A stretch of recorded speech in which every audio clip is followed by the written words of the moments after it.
Welcome back to my podcast, January's podcast. I hope that you have been enjoying each week's episode so far. And every single episode is like my new favorite because I've had the most awesome guests, and today is not an exception. Brittany is joining us today. You've probably seen me tag her on Instagram. I was going through our DMs before this episode and realizing that we message a lot, that we are in sync a lot. And you guys will probably pick up on that today. So Brittany, welcome to my podcast. Thank you so much for having me. I'm so stoked to be here. You're welcome. Yeah, thank you. And you're in LA, right? Yes, in Santa Monica. Yeah, so you have definitely been home a lot. And it was funny because I went over with the call earlier today and I messaged you really quick and was like, can I have another 30 minutes? And you're like, yeah, sure. And I'm like, she does this stuff all day long. Like, you are coaching people, you are doing podcast episodes, like you are so high energy. And I'm really, really grateful to have your energy on the podcast today. So for everyone listening, can you please introduce yourself, who you are, and what your missions are and purpose are behind the work that you're doing right now? Yes. Oh my gosh. Again, thank you so much for having me. I just love you. So my name is Brittney Carbone, and I am a mindset coach and a holistic wellness coach. I've kind of changed that recently because I don't want to be a fitness coach. Okay. I look at your whole being. So from the mental, physical, spiritual side. Awesome. And yeah, so my mission really is to help people connect back to their body. So I want to help people feel great in their skin, but not just because their body looks a certain way. I want them to feel alive, and I want them to feel alive on the physical and spiritual level. Spiritual meaning like not so much like religion side, but more of like the, connecting to yourself, connecting to universe, source, whatever that means for you. I love that. I love that so much. And we are allowed to change our minds. So you can call yourself whatever you want to and change it as much as you need to. Well, I did just add speaker to my bio. So does that mean I'm now a speaker? Yes. Manifest it. Why not? Like, if I add it, it's kind of like I'm putting it on my vision board. Duh. I mean, and you definitely have the energy. You have the energy, you have the story, you have the knowledge, you have the wisdom. So own it. Own being a speaker. As soon as I'm allowed to, maybe I'll put on an event in LA and you can speak at it. And then there we go. It's done. See, we just making this happen. Like that. We're making it happen right now. We're making it happen. I love that. That is amazing. Well, one of the reasons we got connected was through Emily McAllister, right? What's her Instagram? Chasing McAllister. Chasing McAllister's. I don't even remember how I got connected with her, but I got connected with you, I believe, through her. Yes. And it was because of our sobriety journeys when I started speaking up 2 years now? Yeah, 2 years ago about why I went sober and why it was important to me and my sobriety journey.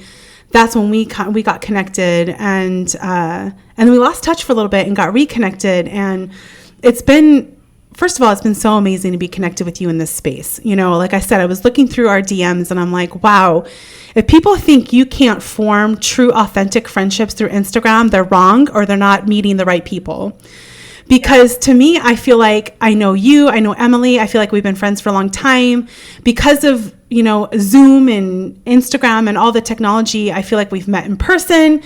And so it'll be, when we finally do meet in person, I get to hug you. It's going to be so great, but I'm going to feel like we've done it a million times. Right. You know what I mean? I totally got the little tingles in my heart. Yeah, I love that. I love that so much. So I just want to touch on that. The whole episode is not going to be about this, but it is a really important part of both of our stories and what connected us. So if you don't mind sharing, why sober, and a little bit about that experience for you. Yeah. Okay. So why sober? Oh gosh. Well, I got sober December 21st, 2008. Wow. Been sober for about a little over 11 years. Amazing. I was 22 when I got sober. I I knew I was weird with alcohol from the first time I drank when I was 15, I think 14 or 15, maybe even 13. I don't really remember. Somewhere around there. And I was the one that overshot the mark. As far as the drinking goes, I, had one and it was game on. So the reason that I got sober is because it's how it just continued to be for the next, 9 years or 10 years, however long I ended up drinking for. And I'm a total blackout drinker.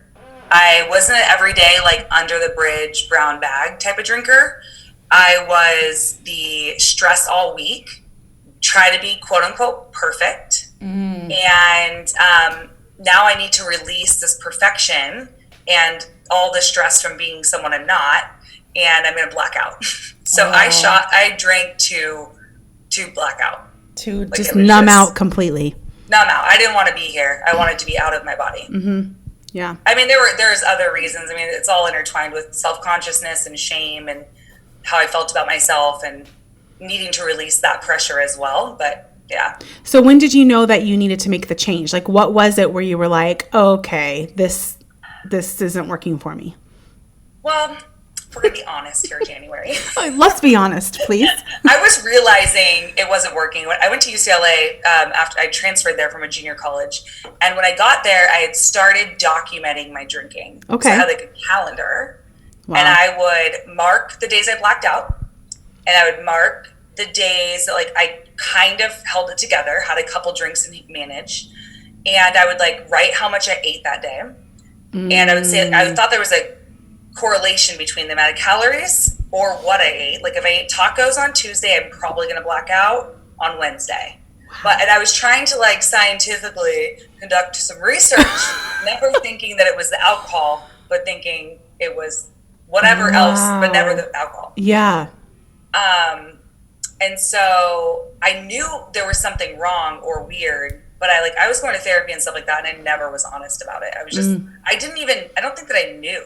Like, I knew, but I didn't know. Yeah. I knew there was something wrong, but I didn't know that I was an alcoholic until I graduated from school, was working on a snowboard tour. I had not drank for 30 days because I had hurt someone's feelings really bad 30 days prior. And so I was like, I'm not drinking anymore. And I felt really terrible. And that's usually how it went. I would feel really bad, so I'd quit for a little bit. Okay. And then I ended up drinking, ended up blacking out.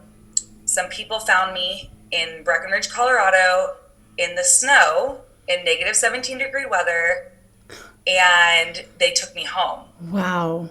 And I woke up the next day, and honestly, this wasn't like weird that I didn't know where I was, because that was kind of something I did. And so that part wasn't weird. You were like, that okay, wasn't weird. Yeah. Yeah, I was like, okay, this is pretty like typical. Do I have my wallet? Like, where's my phone? Where's my soul? Was my dignity in there? Did I get that? And so they were just like, yo, we found you. And I was like, I don't want to do this anymore. So I Googled blacking out. Fast forward, I thought I had like a peanut allergy. Turns out alcoholism is also a thing. And I took the little test, and then I went to online meetings, and I talked to people in chat rooms, and they spoke my language for the first time in my entire life. Yeah. And you're like, wait, it's not a long-winded story. No, that's wonderful. I don't think I've ever heard the full version. And they were speaking your language, and it was like, oh, I'm not the only one. So this is a thing. Oh my gosh. It was like such relief, because I would explain how I felt in the deep, dark, like in air quotes, this is like part of the language, is the incomprehensible demoralization, that feeling of uselessness and self-pity and that dark hole that was inside of my soul. Yeah. When I would explain that to other people or my friends after we just like went partying for a night, they would look at me like I was insane. And when I would tell that or talk about this in meetings or in these chat rooms, they were like, oh yeah, totally. They're like, oh yeah, me too. And I was just like, oh my gosh. That's so powerful, isn't it? When you, it's crazy. When you find a relation. Yeah. And you find your people, and you're like, oh, I'm not the only one. There's so much power in that on a healing journey. For me, that shame cycle with drinking, it's a bitch. You know, like when I'm like you, I can't have one or two. Like once I have a glass of wine, I'm like, fucking just open the second bottle and get it ready. Let's go. Like, we're done. Like, are we going 2, 3, or 4 bottles deep? Like, and I'll be at home by myself. It doesn't matter. And when I couldn't get through what's called in parenting the witching hours, those late afternoon, dinner time, bedtime hours without opening a bottle, I was like, okay, I might have a problem. And then, when wine was really making me sick, I'm like, maybe I'm just allergic to the sulfites. I'll switch to bourbon, because I already tried the organic. And because it's like the denial is so amazing, and it's incredibly socially acceptable to drink, and even more socially acceptable to drink wine as a parent, which is so fucked up, right? And so then I couldn't get through a day or an evening without drinking, because my life was a mess. My relationship was a mess. Brandon was a mess. Our finances were a mess.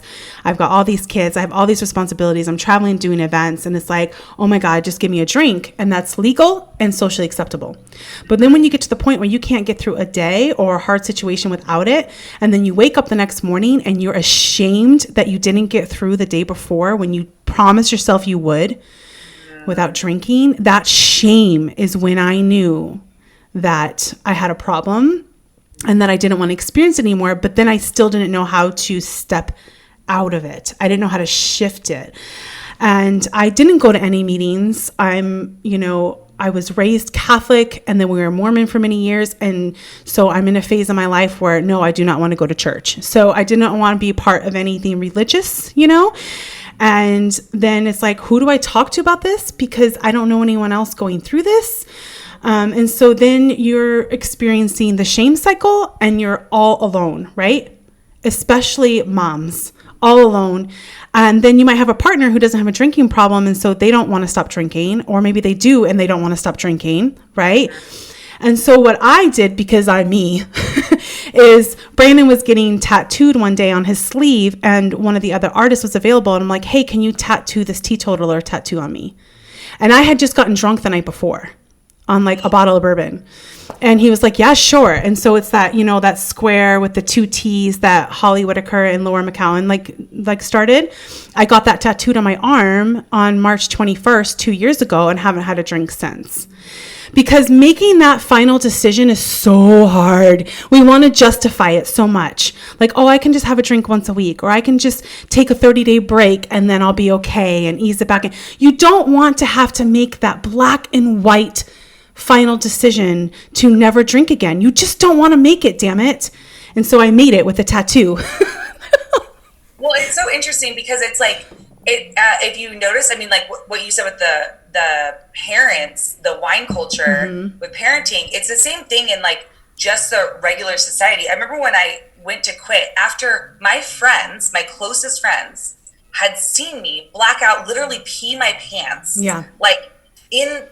On a curb, because I'm like out of my mind, like going to the hospital, waking up in different states, not knowing how I got there, like insane. They're like, don't you think it's a little dramatic to like never drink again? It's like, if I told you wow, I'm going to quit doing cocaine, right? And you were like, you would never be like, well, just do a little. Yeah. A little. Yeah. Why are you going to do? You don't have to stop all. That's a little dramatic. The disassociation there is unbelievable, and also is a testament to how powerful and amazing marketing is. Oh, it's so true. Marketing works, man. It's brilliant. It's incredible. I'm fascinated by marketing because marketing gets people to do things and think a certain way that just doesn't make sense if you actually step back and use some critical thinking. It's just like, well, isn't it way more dramatic what you were doing than to say, I don't want to do that anymore and I want to get my shit together? When I started talking about sobriety, I think I shared this with you on a live we did, but there was a social worker who messaged me and she said, thank you so much for speaking up about this, because as a social worker, I see it all the time where everyone thinks it's funny and they make jokes and they share the memes, and moms go into Facebook groups needing support. Like, I'm having the worst day with my 3-year-old. They're such an asshole. I don't know how I'm going to get through today by myself. My husband's out of town for work, whatever it is. And they're like, open a bottle of wine. It's 5 o'clock somewhere. That's not helpful to any mom. That's not helpful. Like, it would be way more helpful for someone to say, hey, like DM me your phone number. I'll call you. Or can I send you a $5 Starbucks card to get out of the house with your kid? Like there are a million other things that would be so much more helpful than that's like the go-to advice now in parenthood because marketing works. And she said to me, but on the other side of it, it's not funny. She's like, I'm literally dealing with a mom right now who's trying to get her kids back because of exactly what you've described where your drinking went, you know? And it's just like, I got the chills right now just because that's huge. It's not funny. I was part of the problem. I made all the jokes. I shared the boomerangs of pouring my wine. I even created wine without fear tumblers that I sold to put wine in, to have wine in the tumbler when you're going to the park with your kids. Like we can't even go to the park without wine now. You know, I was part of the problem, so I understand it because I was part of it and I see it. And stepping out of it is really, really hard. It's so hard, you know, but then when you do, it's like this whole new world opens up, right? So for you, like what did you discover about yourself when you went sober? Oh gosh, well, I got really present to the fact that most of my relationships were pretty shallow. Okay. And that the people that I thought I was, you know, I have like a core group of girlfriends from high school. Mm-hmm. They're still my core group. Like they're still my good friends. So not those friends, but anybody else, honestly, like yeah. When I look back at it, I'm like, these are people I just got drunk with. Yeah. They're not your people. They're not my people. I mean, even my closest friends, like they didn't understand. They thought I was being really dramatic. Right. I mean, they were like, why are you getting sober? Like, you can't get sober because, to be honest, if we were out and I wasn't drunk, I was no fun. Like they never let me be the designated driver because they were like, you need to drink because otherwise you're miserable. Well, you were keeping yourself in this perfect little box. Right. All the time. And the only way you knew how to tap into your true self was to lose all your inhibitions. Exactly. And honestly, like sometimes I look at it now and I'm like, oh, I'm really right now kind of who I was trying to be when I was drinking. Yeah. Cause you're like one of the funnest people I know. Like, I'm just like, what? I'm like, half the time people think I'm drunk when I'm out. Like, yeah. Alcohol, like throwing kerosene on this fire. So yeah, definitely. But yeah, I think just like that my relationships were different. I think also that like myself, I just got like such chills right now. My self-consciousness was so heavy. I was so self-conscious and so uncomfortable in my skin. And I needed that reprieve from my mind, that like beating the crap out of myself. And there were times where I'm like, I can't get ready to go out. And then I have a couple drinks and then I can get ready to go out. Like I would drink at least 3 or 4 shots before I would even start getting ready, before I went out with anyone. Wow. And I remember people would always be like, why are you got drunk so fast? And I'm like, no, I'm shit-faced already. Like, I was already drunk. I needed that, like, and it's so weird because like I didn't grow up in a family where like people were hard on me. Right. My family was super supportive. So when I look back at it, I'm always like, I wonder why, you know, I turned out that way. But it's that like, I do think that alcoholism is a disease, and I do think that like is in your blood, and part of alcoholism, the way it manifests for me, is self-centeredness. And so if my whole life was about me, which it was, me, then it's like self-obsession, and then it turns into massive self-consciousness because I think everyone's thinking about me all the time. Interesting. So I really got present to how self-conscious I was, and like how insecure, like very, very painfully insecure. Wow. So it's all related. For me, it was the more I moved away from my true self and living my truth as a mom or business, anything, relationships, the more I drank, because I was just like, this is not the life I envisioned for myself. This is not life I want. And there was so much out of my control. Like during that time when I was drinking a lot and then became sober, I learned on a very deep level that I control no one but me. Like I can't control that my husband's suicidal. I can't control, you know, that this is happening or that's happening or whatever. I can only control me. And so that was part of what started giving me my power back. I'm like, okay, if I can't control all this around me, I can control myself. I can control whether or not I choose to dive into a bottle and continue this cycle, or choose to pick the January who might not be in the front seat right now, but is going to be in the morning. You know, like I might feel like I need a drink right now because of what's going on, but what am I going to want in the morning? And I was able to step back and start actually thinking about January and doing what was best for her. You know, because when you're like in that cycle of drinking, you're not thinking that way.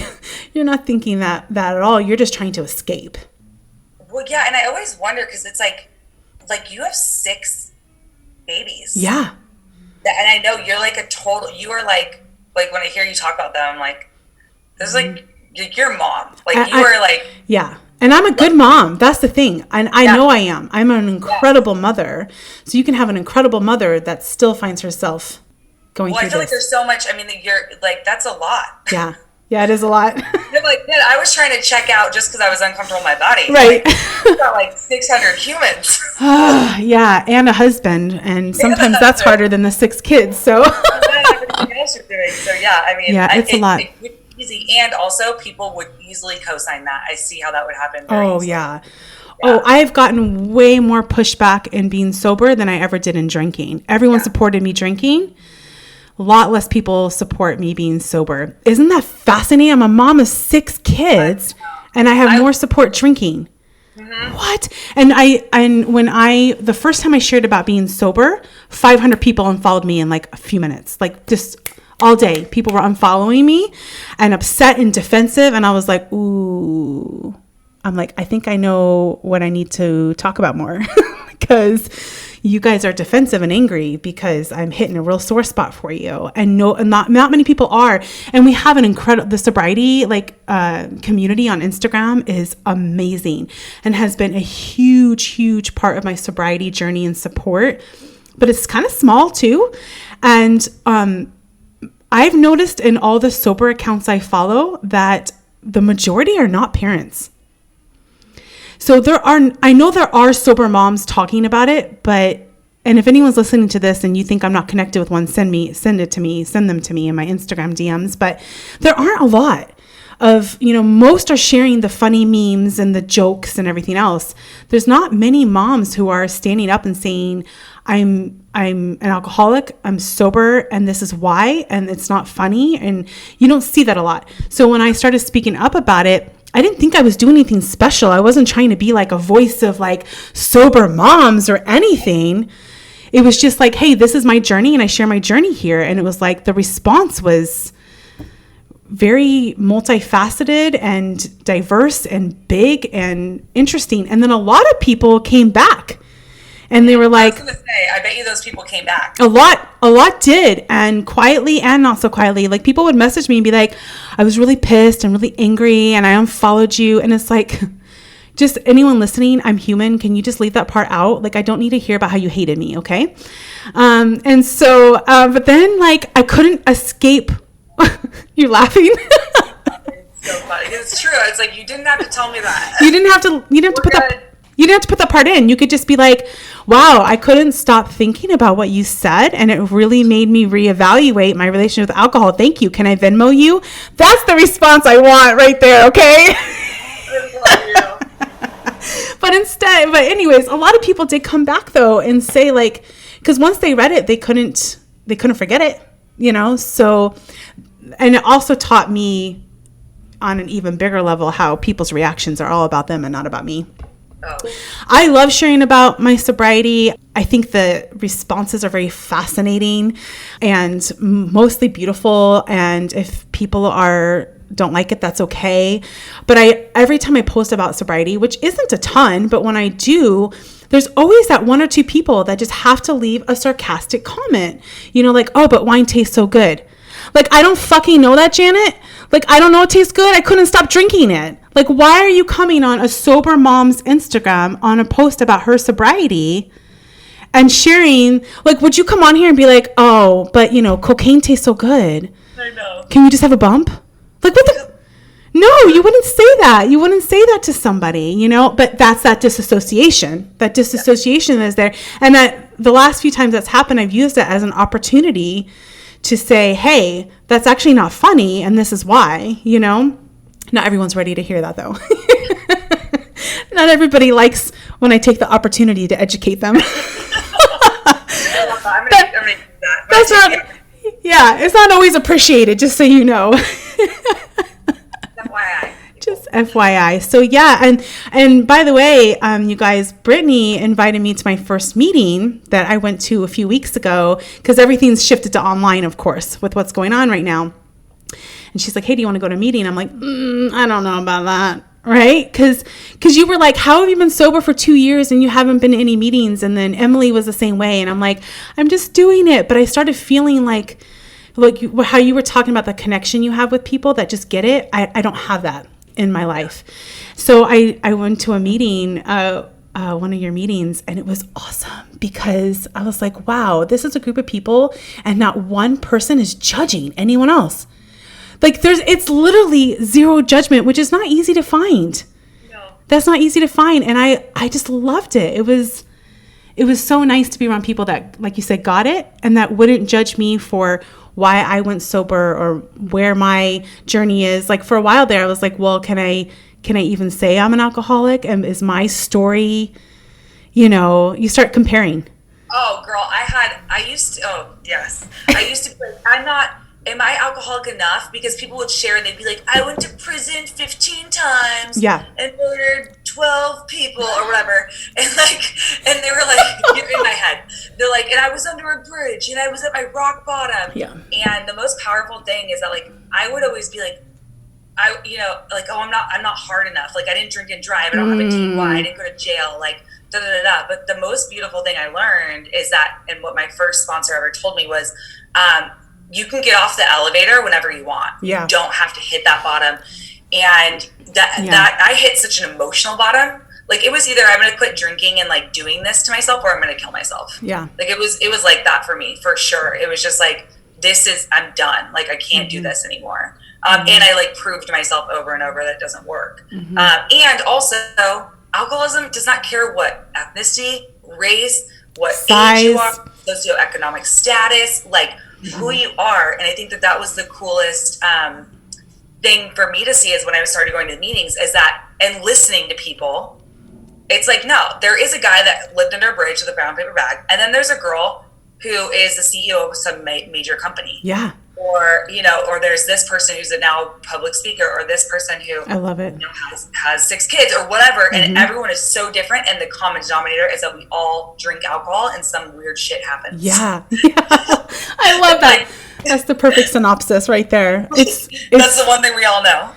It's so true though. And sitting in that meeting. So actually what happened for me is this has happened twice, but like when I first shared it and when I recently shared about sobriety and why I'm sober and my thoughts on it, I've had 2 different times people tell me that the first time was basically someone told me to fuck off and that I didn't have any right to be a teetotaler or talk about alcohol because I wasn't that person with the DUI under the bridge or whatever. That was really weird. But she was in more pain before yes, and she was comparing our stories, even though she didn't even know my whole story. So that's kind of weird. But she probably just thought through Instagram that my life was whatever, and I was just like, oh, I'm just sober curious. I don't think she realized like, no, this is an issue. And then recently somebody commented and was like, you basically saying that I didn't have a right to speak about it because I wasn't leading meetings or wasn't whatever. And it was just really, really bizarre. And it was like, you're not even, she was like, my dad's an alcoholic and he's done, and it's like, you're not even an alcoholic. And you're on my Instagram telling me that I need to be silent. So somebody without a drinking or addiction problem was trying to silence me because she didn't think I was doing it right. I love that. That's bizarre. That's so bizarre. And I was like, no, you don't get to do that. Like, you actually don't get to do that. And then she deleted her comment and left another comment trying to make herself look like the good guy and was gaslighting. It was like all manipulated. And I was like, no, we don't do that here. Like, bye. Like, you're leaving. And on a scale to drunk. How drunk are you? Yeah. And when I sat in my first meeting that you invited me to, it made me realize that my sobriety journey is mine and that people who get it wouldn't ever judge me because nobody in that space would judge me. And it helped me take more ownership of my story and not be afraid to speak up about it anymore. Yeah, so it was really, really powerful. Yeah. So if anybody is listening to this and you're just kind of in the space of not being sure, like reach out to me or Brittany and we'll connect you with people, Instagram accounts, meetings. Brittany's got the lowdown on meetings, man. Like she's got spreadsheets. I'm like, hold on. Let me text somebody. I have like a bunch of people. I hook people up all the time. You know like, everyone. Oh, does anyone know somebody in blah, blah, blah, Texas? Oh, yeah, I've got a cousin there that's sober. Hold on one second. Yeah, just like she knows everyone. I swear she does. So, yeah, definitely connect with her. So, all right, let's kind of step a little bit into some other topics. And I wanted to ask you, I find your story and journey very interesting because you talk about sobriety and you're a fitness competitor. You're into fitness. But FYI, everyone, she's also invited me to Overeater Anonymous meetings. And so there's like all these like little like parts of you that come together in a way that you wouldn't think would come together in a human being. And that's you. Like, so why fitness? Let's start there. Okay. So what happens when you quit drinking, if you're me, if you're Brittney Carbone, that's what happens. You quit drinking, and for me, I didn't get into the solution. So like if you go through, 12-step program, they'll tell you to do the 12 steps. That's what the whole program's about. And that's where you really get like the emotional freedom. Not everybody goes through it this way. Doesn't mean that if you don't do the steps that you don't have emotional freedom. This is just the way that it was explained to me in the realm of a 12-step program. Okay. So for the first 6 months, I did not have a sponsor, which is something you get in a 12-step program. And what happened was I got, let me rewind. I mentioned the massive self-consciousness, and most of that was centered around body. So at a young age, I was subconscious, uncomfortable with my skin, thought I was overweight. I never was. Mm-hmm. And then I got sober, and what would happen a lot is I would calculate my calories in college, and then when I would be very on the very, very low end, I would try to restrict, and then I'd drink, and then I would end up binging. Oh. Okay, so now you take away the alcohol, and for the first few months I was good, and I was just working out, and I was like being healthy in air quotes, and then the binge eating disorder ramped its little head up. It was like, damn girl, you're not drinking? Let's do this shit right. So wow. Bring in binge eating to the point of like, I stand up and puking. Oh my gosh. I couldn't not throw up. Wow.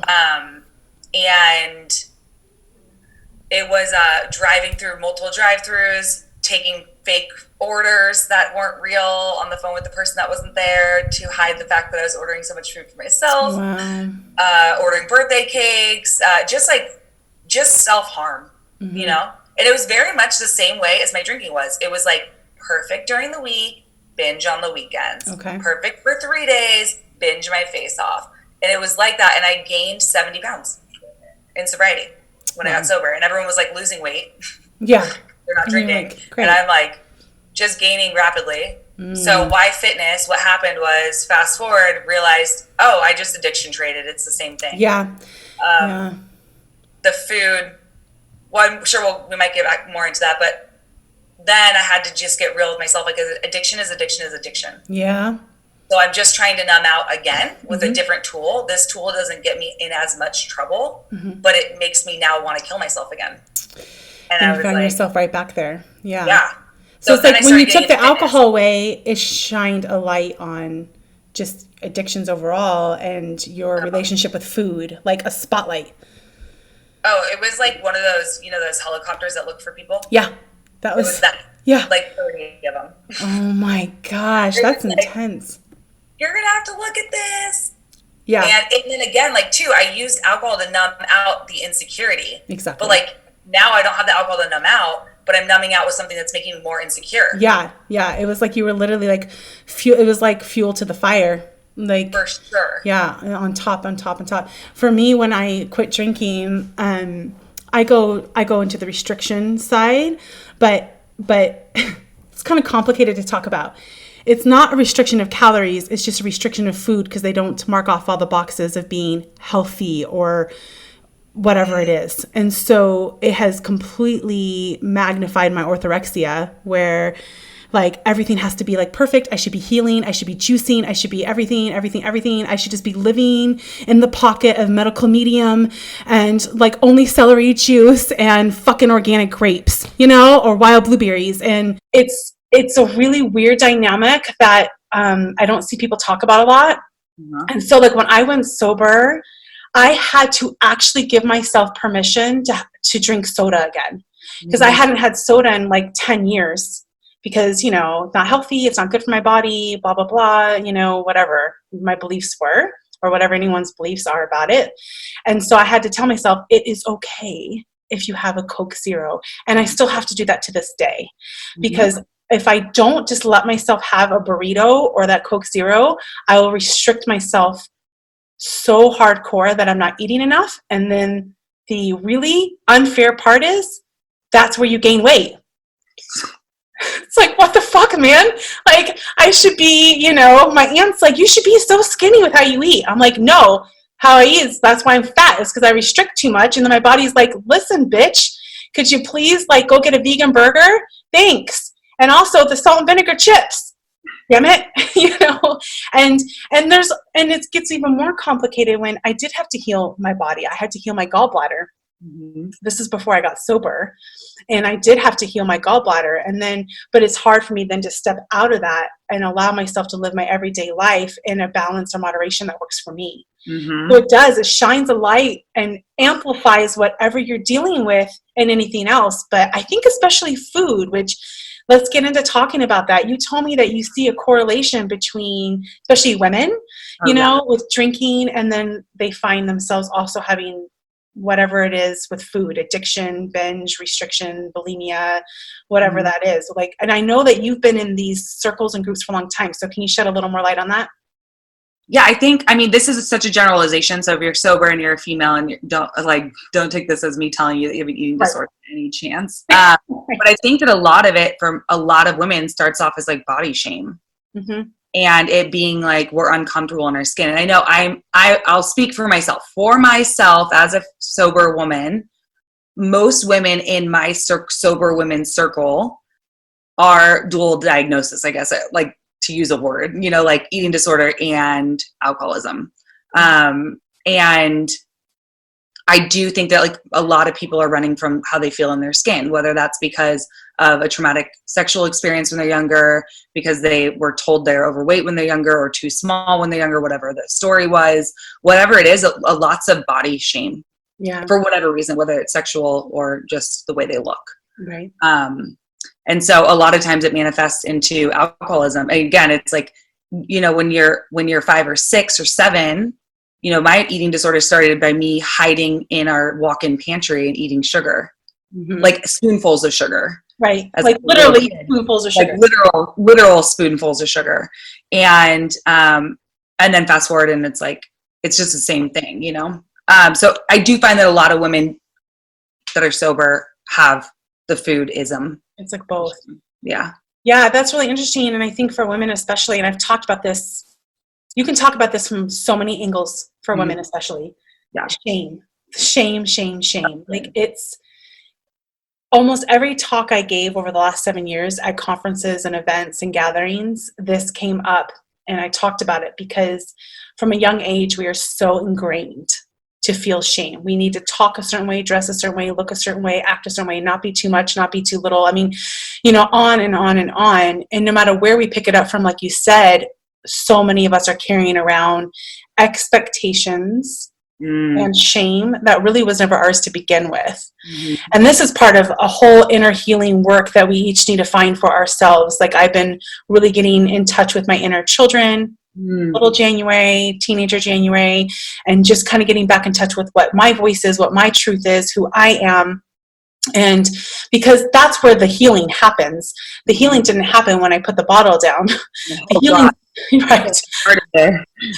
Like that's not even the beginning, barely. You know, that's just like, okay, I guess I'm going to start feeling shit again. You know, and so 2 years later, and I'm just now like, mommy, get back in touch with my inner children. I mean, this is an ongoing healing journey because for so many of us, we've dealt with expectation, shame, and abuse for years, if not decades, right? And then also like the generational trauma, right? So there's like so many different things for us to have to deal with. Sometimes I feel like, how do you get to, you know, whatever, 20, 30, 40 without trying to cope with alcohol or food or something, you know, and realizing that helps like set the shame down, you know, like it's you doing your best and you've been coping how you can cope with maybe very little support, you know, and so the moment you can give yourself a little bit of grace and just kind of, you can't just stop feeling shame. No. It doesn't work that way, but you can start walking through it. You start walking through the shame and realizing, wait, that's not mine, that's my mom's, I'm going to give that back to her. Or, oh, wait, that's not because of my fault. Or, oh, wait, that one is me. I need to sit with that, and I need to change something about like how I react in situations or deal with whatever. And that's where the real healing work begins. But it's not linear, and it's ongoing. When you invited me to the, what do you call it for short, OA meeting? OA. Yeah, you invited me to that one. I sat there and bawled my fucking eyes out the entire meeting. That one cracked me wide open, way more than the alcohol one. I was like, oh shit. Like this is because, like you said, many of us start coping with food from a very young age because it's all that's available for us to cope with. We're especially like for me, I wasn't always in a good situation growing up.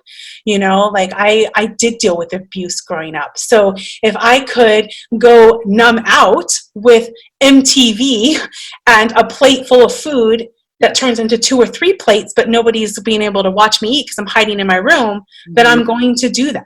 You know, but then I'm also around women who are always talking about dieting. So then the body image stuff starts, right? And it's just like, sometimes it takes us till we're like 35, 40 before we're like, okay, I need to actually sit in this shit. I need to sit in the shit and then like undo all that wiring. Yes. Like what the right way is. Cause we model whatever is around us. So it's like, I learned that Slim Fast was a good idea and that you should step on the scale and off the scale in different before and after you go to the bathroom, and that you should pinch the parts that you don't like and say, if only this went away. Yeah.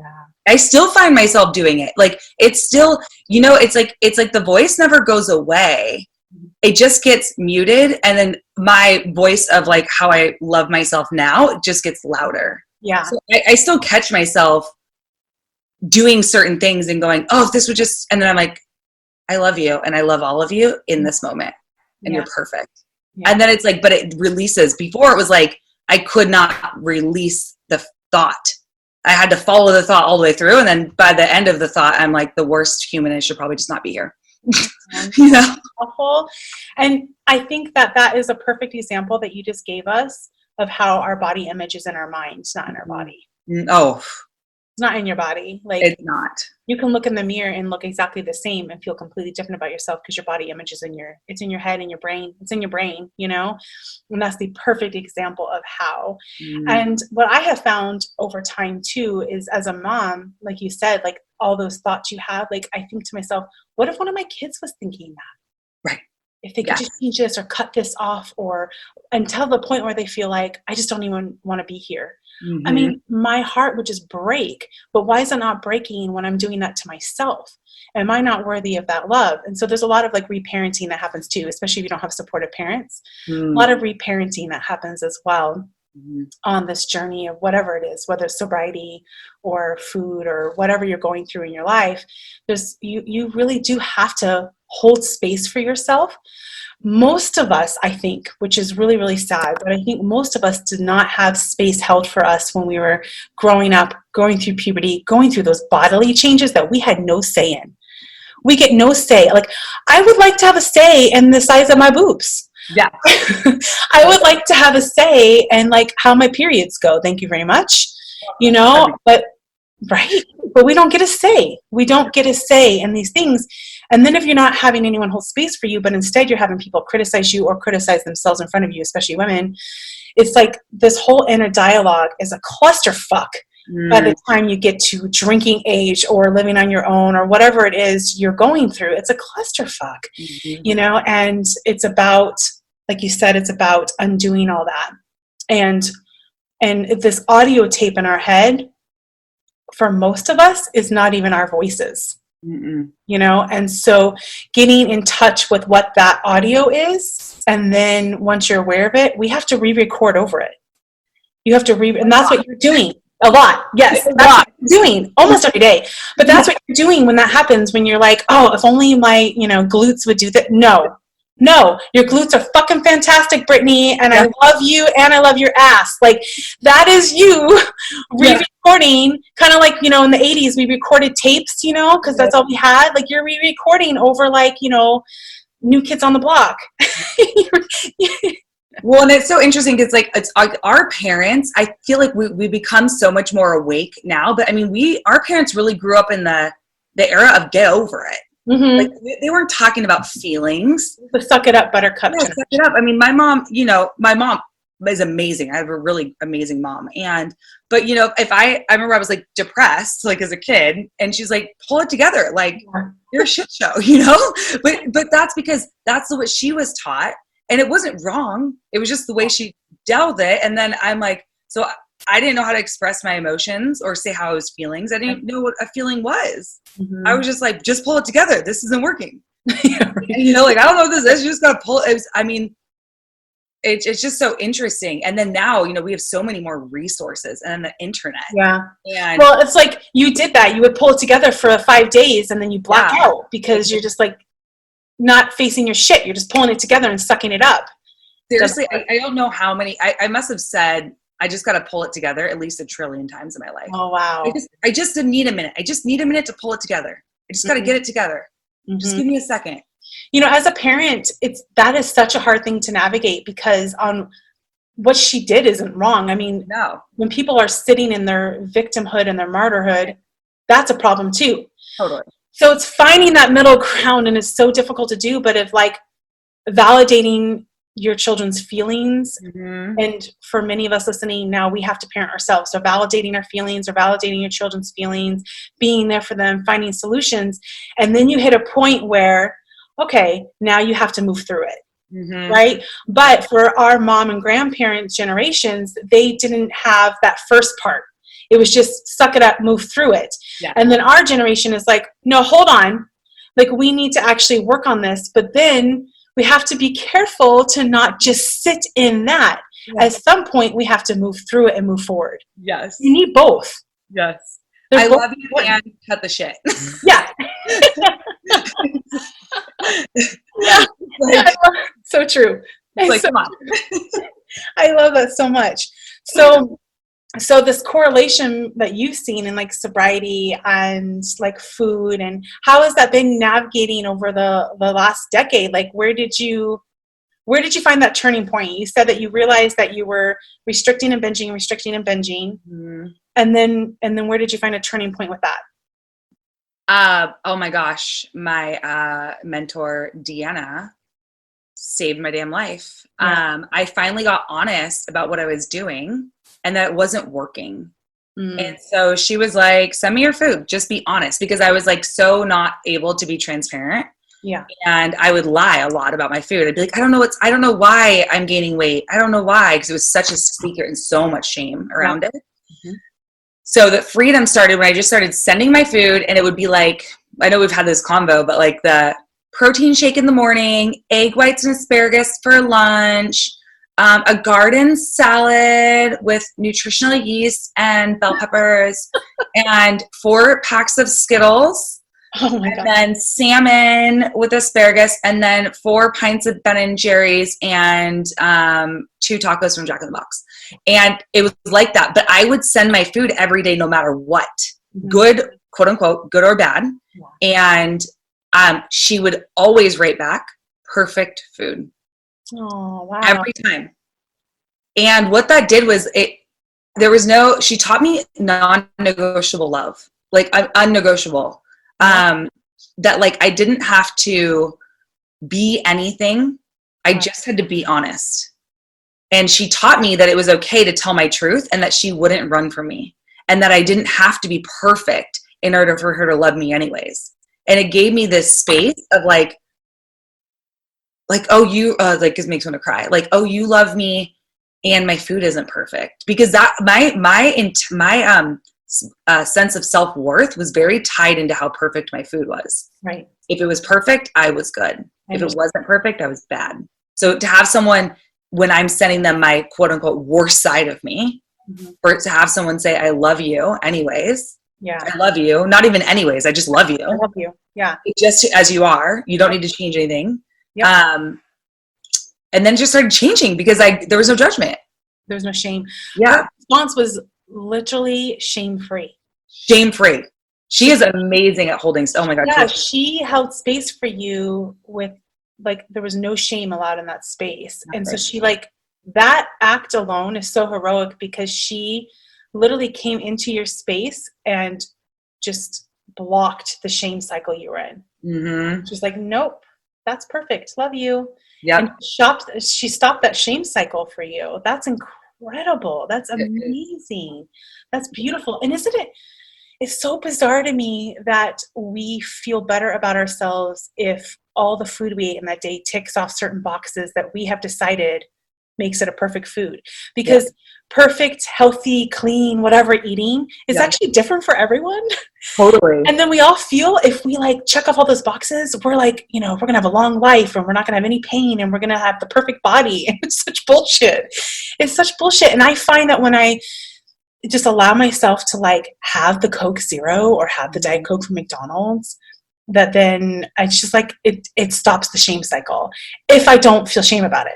Right. I have to allow myself to have it without guilt. Like, enjoy the fuck out of this Coke, January. Yeah. Not that you deserve it. You don't have to earn your food. Yeah. None of that. Just enjoy it because you can. Yes. Because you can. Because you have the freedom to get in your car and go spend $1.09 on the best fucking Coke there is in the planet. Yes. And you get to do that and enjoy it. And then if you want to have whatever for dinner, have it. Like, the more permission I give myself, the better I feel. But it's so hard not to slip back into, well, that's not organic, or that's not whatever your expectations are. Lean, low fat, low sugar, low carb. I got to the point where I'm like, what am I supposed to eat?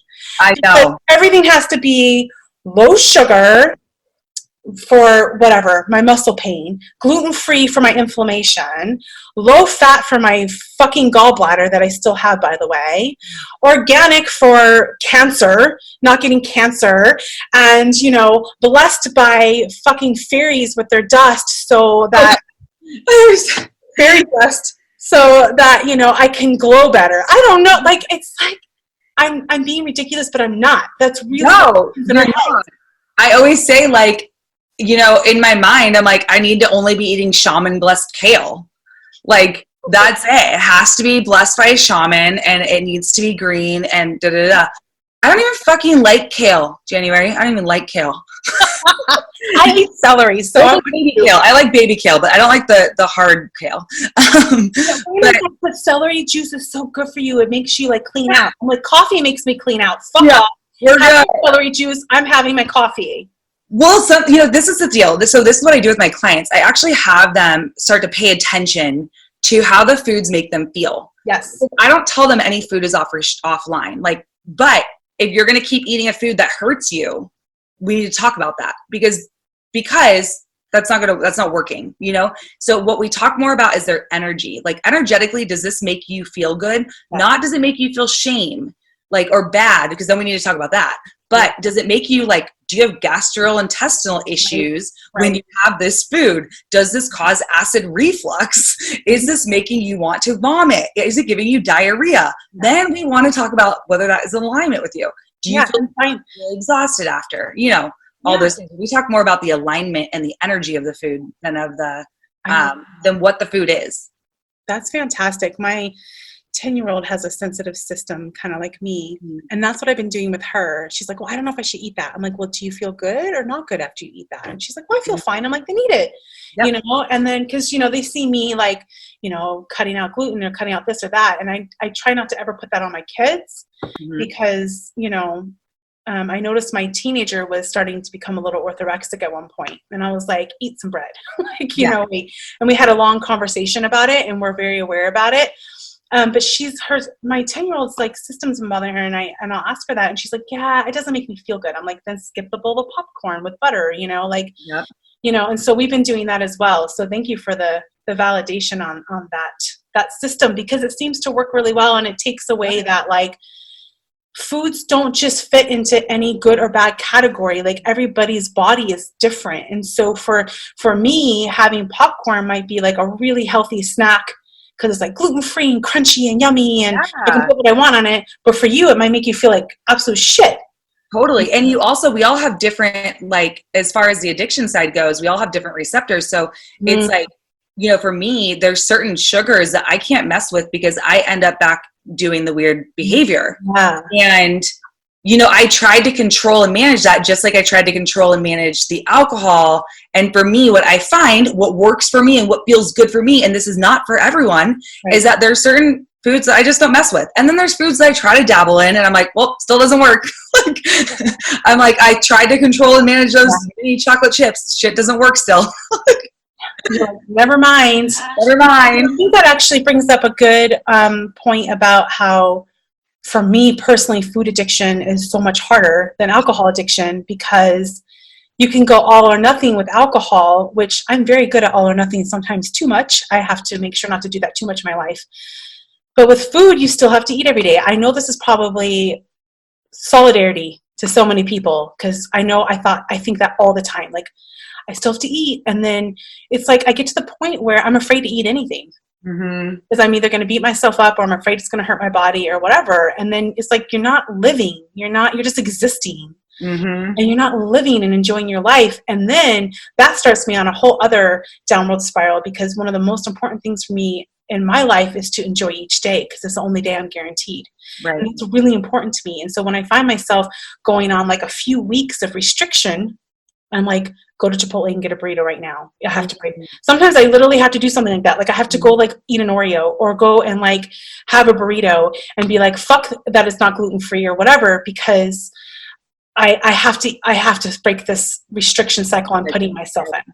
Yeah. Right. And it's so interesting to hear that for you. I'm on the flip side where it's like, I have to be really careful of that voice that's like, do this, because if I go, this is extreme, but like, let's say I have the Oreo. I mean, granted, there's times where I can have an Oreo and leave it and it's no big deal, but I don't know when that little beast is going to get woken up.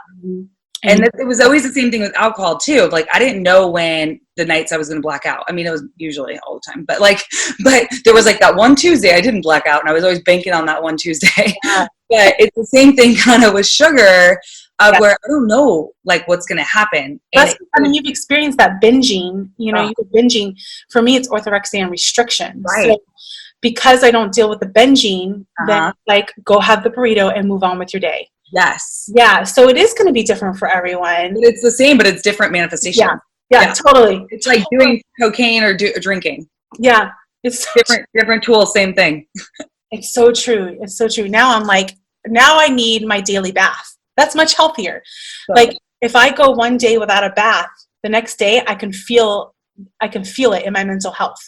So instead of every day waiting to open that bottle of wine, now every day I'm waiting till I get my time to get in the bath with some flowers and a candle and Epsom salt. I get it all at the dollar store. I love it. And my Kindle and my book. And that's now my daily coping thing that I do, or sitting on the patio and watching the sunset. Like it's finding these other things that I can look forward to every single day. Yes. That like make me take that deep breath, that nourish my soul and my body. And there's no negative side effects. There's no negative side effects to a bath or a walk with, like last night during sunset, I went on a walk with my teenager and our dog, and we went on a long walk. And I was like, gosh, yes, like that's so good. But to have something I look forward to every day, like, if there's like a treat I want, for me, I can have dark chocolate. I'm vegan anyway, so dark chocolate. Yeah. And I don't go down a spiral of binging. Right. So I can do that. But I don't buy ice cream. Yeah. You see, and that's the thing, it's like the beauty is that you know that about yourself. Yeah. And I know like if I buy an ice cream, I'll be the 4 pints in like you. But I know that if I have some dark chocolate in my house, I'll have like, a strip or two of it and my body's going to be like, we're good. Yeah. And that's healthy. That's like a healthy, for me, that's a healthy, like, oh, I can have a bath and like a couple of pieces of dark chocolate and I feel satisfied and wonderful and it doesn't make me spiral into anything. And so that comes though with all this healing work. That comes with messing up and relapsing and, figuring out and unlocking different layers of your healing and just finding what resonates with you and what helps you cope and what helps you heal, and then doing those things. And just being honest with yourself. Being honest with yourself. Why is that so hard? It's so hard. And it's like not judging it, like being like, hey, I can't really rock with ice cream. That's fine. Yeah. Why is it so hard to be honest with ourselves? Like, we're the ones we have to live with all day. Maybe that's why, because we're like, damn, I'm not perfect. Try to fool ourselves. I've tried to fool myself so many times. I'm like, well, maybe this time it will be different. That's like my favorite sentence. Maybe this time it will be different with that. Yeah. So basically, that's a clue that you should not move forward with whatever it is. Oh my God, thank you. That's so true. Like, that to you is a red flag. Red flag. I'll paint it green. I'm like, bust out the spray paint can. Paint that shit green. We're good. Just kidding. It's going to be different because it's stevia. Yeah. It's fine. The chocolate chips are fine now. Can you not do stevia? This just happened. You can't have stevia? You know what? I tried Lily's chocolate, the little chocolate chips. Okay. I was like, I'm going to make these, treats that are going to be so awesome. And I'm going to tell all my clients about them. It's going to be great. They're going to be sugar free. I had to throw out, I bought them twice. And I had to throw them out twice. I didn't eat them twice. I ate a little bit and I was like, kept going to the freezer to get them. And I was like, same receptor. Yeah. So, totally. I'm like the rat in the cage. I'm like, boop, boop, keep going. My gosh. Hit me again. I was like, all right, gotta toss them. See, for me, stevia is a wonderful thing. Well, I can have it like in my coffee. It's fine. That's okay. So, but once it's in something like chocolate. The sugar, like when I try to do I call it the hard stuff. Yeah.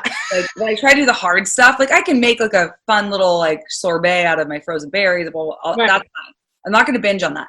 But like there's certain things I'm like, it still hits the same trigger receptor for me. Yeah. That's really interesting. But it's just being honest with myself and not being like, oh, you're defective and wrong. Right. You're so bad because you can't. Even when I was doing only juice to heal my gallbladder, I would still have coffee and I would still have a little bit of dark chocolate because it's like, hello, human. Yeah. Human, and so, but that's interesting how it's just so different for everyone. Because for me, having a little bit of dark chocolate will keep me from binging or restricting.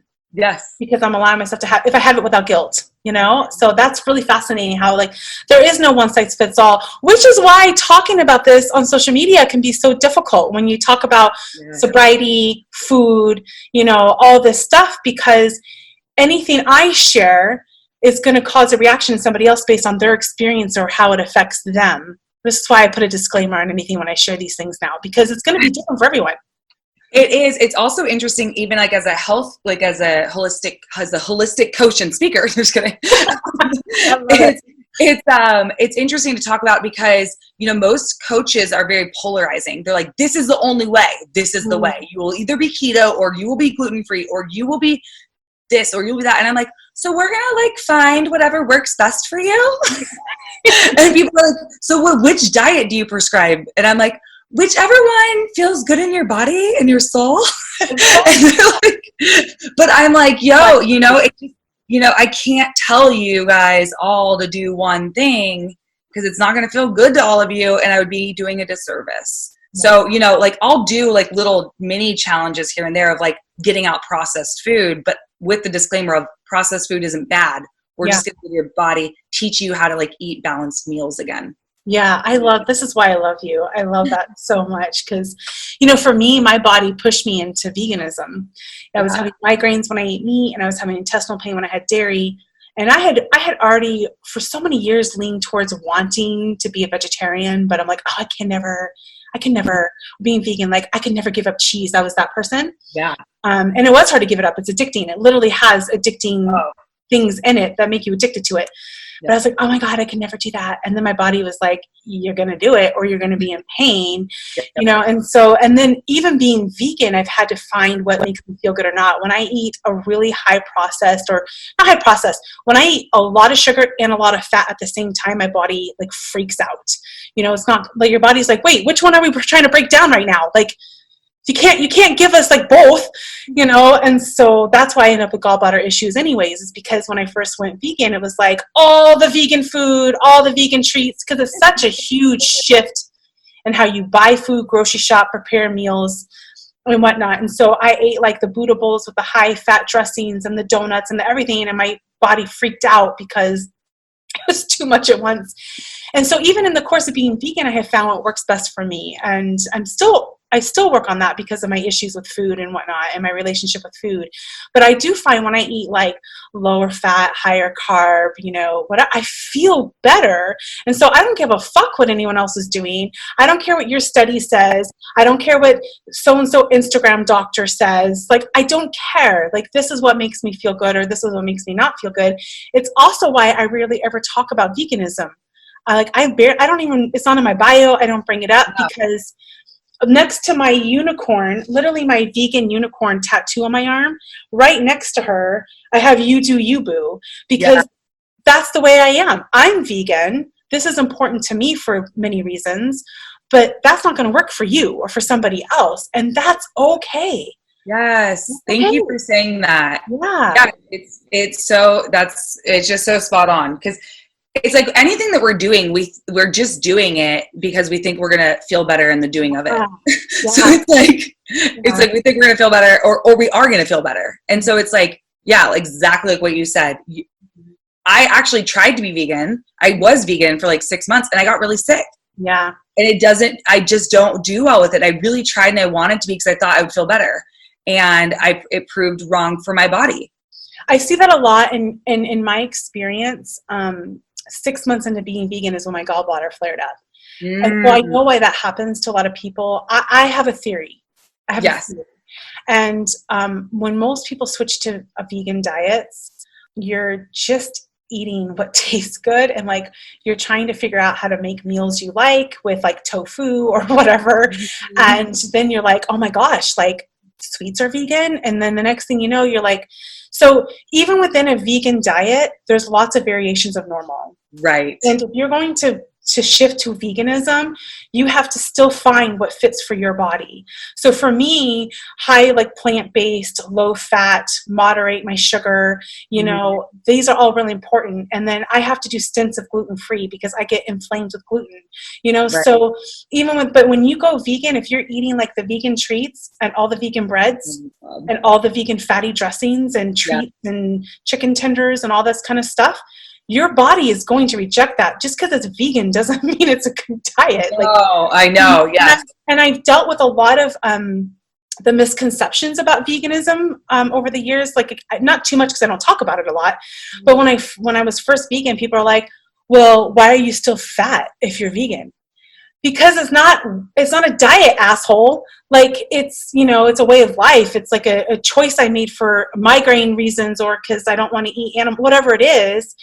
This isn't a diet. Like, you don't become vegan because you want to lose weight. If you go vegan to lose weight, you are going vegan for the wrong reasons. Oh my God. I love the entitlement of people. I mean, I know, right?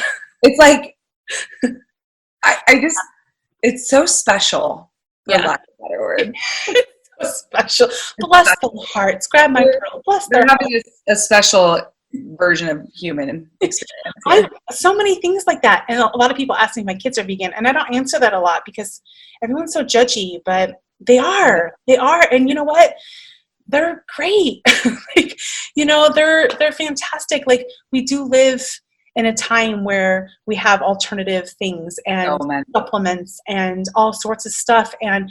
But I didn't shift to my kids. I'm going to do a podcast with my 16-year-old on this weekend, but it wasn't me. It was her actually that talked them all into it. But I still bought cheese for 6 months after I went vegan because the kids still wanted it, So, and I told all my kids, I'm like, if you want to be vegan, you have to make that choice. Mm-hmm. Because if I make that choice for you later on, you're not going to be happy with that choice because it was made for you. Yeah. So you have to make that choice. So I'll always support their choices, whether they stay vegan or not. Like, they're going to know their bodies better than I know their bodies. I don't have to live in their body.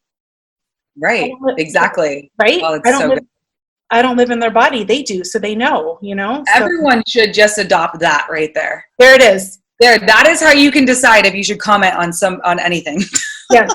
Do I live in that person's body? There it is. Yes. Yes. I feel a tweet coming on, Brittany. It's brewing. I feel it. It's going to brew. There's going to be one. I'll tag you in it. I love it. So true. Well, is there anything else that you wanted to touch on stuff we brought up, or any points you wanted to make before we wrap up our episode today? I feel like we really like hit a lot of things. I mean, I think the one thing is, or the couple things is just like, if you are suffering, or even like mildly suffering, or even if you don't think your suffering is that bad, but you're like, I don't feel great. Reach out to January or I, not that we're doctors or anything, but you can reach out to us, or just, Google 12-step program, dash whatever you're struggling with. Yeah. Because there's a 12-step program for everything. And I'm not saying that everyone should go to a 12-step program, but if you're suffering, especially, like, the one thing I do know, and the one thing I wish I knew, is your thoughts are not unique. And you are not the only person having those thoughts. And so I find that, or I know it for me, I thought I am insane and no one will ever understand me. And that made me feel very alone. And so just know that other people have been through whatever you're going through. And there's help available on every single level. Yeah. And it doesn't have to be that quote unquote serious. It doesn't need to look like what you've seen in movies. It doesn't need to look like jail time and all that stuff. It can just be that you're That's not what it looks like most of the time, especially with moms and parents. Right. I grew up, in the 80s, and it was like, oh, an alcoholic is that like that abusive dad that comes home and sits down with sports and is like, give me a beer, woman. Well, obviously that's not me, so yeah. You know what I'm talking about. I do. I love all the shows like Stranger Things and movies now that do throwbacks to the 80s, and they all show dads like that, like these non-committal, like, oh, how is there a kid living in our basement? We would know about that, but would you, Bob? Would you know? But for me, being that mom of just not being able to get through my day-to-day life and the struggles without opening a bottle of wine, and then everyone supporting that, even though I want to support in not doing that. That was the loneliest shit ever. I felt so ashamed and so alone. I'm like, and I was like, how do I even talk about this? And how do I talk about it when I'm in it? And I didn't until, I did, because I started talking about it pretty much right away when I decided to go sober, but I didn't know how to talk about it with anybody. So yeah, like even if you don't resonate with me or with Brittany, like there are so many people that are now speaking up or have Instagrams or websites or articles or coaching programs, or there's so many different ones out there now. Like we'll guide you in the direction that would fit for you. Yeah. There's so much available, and there's so many different stories. I never thought I would hear anyone share my story, and I did. And I was like, oh, this is amazing. Like, I know. Yeah. It's incredible. So, yeah. And there's so many, I know there's many people listening right now that are like, oh, I don't have an issue with alcohol, but in hearing this, and I get this feedback all the time, that I don't have issues with alcohol, but just you speaking up about it has made me reevaluate what the reason is I'm going to open that bottle of wine. Like, do I just want to enjoy this right now, or am I trying to cope with it? And so even if you're not an alcoholic and you don't struggle with these things on the any kind of level, like we're talking about, just I know people benefit from us speaking up and talking about it as well, because they're like, let me evaluate why I'm grabbing that drink before I do. And now you're having even a healthier relationship with your food and alcohol. Like I never tell anyone not to drink. I never tell anyone what to eat, but just that self-awareness, the self-awareness can help keep you from possibly getting to that point, or that self-awareness can maybe help you with your spouse or your partner or your friend or your mom when you hear us share our stories and experience. Absolutely. That's perfectly put. I love you, Brittany. I love you too. Yeah. I love that you I don't know. I feel like I don't meet many people that literally fit in no boxes like me. Like I feel like I fit in no boxes. I feel like that also makes it hard for me to relate to people sometimes. Yeah. So like, I just adore you because you're one of those people where you like don't fit in a box. You just don't. You're like, I'm sober. I am recovering, binging, and restricting, but I'm also a fitness competitor, and like I coach people, and I'm just like, who are you? Like that's amazing. I love that. And it makes for great conversations. You guys are DMs, like seriously. We always switch to voice text. I know. I'm like, I can't write this to you. I need you to hear my tone. Yeah.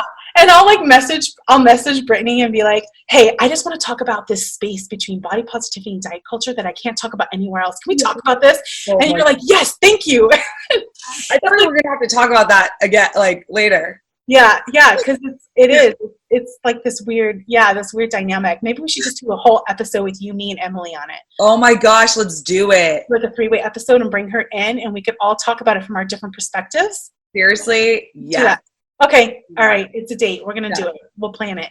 All right. So tell everyone where they can find you, website or social media, and we'll also put it in the show notes. Perfect. Yeah. So just my name is spelled Brittney Carbone, and it's literally car and bone put together. And so at Brittany Carbone on Instagram, at Brittany Carbone on Twitter, Brittany.Carbone. Okay, so it's all your name. Just Brittany Carbone. I switched everything to my name as well. It's much, much easier. Just look for blonde curly hair. Yeah, I love your hair, by the way. It's fantastic. It's like you. It doesn't fit in any boxes, and it does not adhere to any rules. It does whatever the hell it wants to do. It does. It really does. Like you. I love it. Oh my goodness. And as always, you guys, the unedited video version will only be on my Patreon. So go to Patreon, look up January Harshi. The lowest tier is just $5.55. It's all angel numbers on my Patreon, and you can watch it there. Plus the bonus episode that I mentioned with my 16-year-old will only be there as well. So check that out. The link is in my bio. And until next time, you guys, love you. Love you.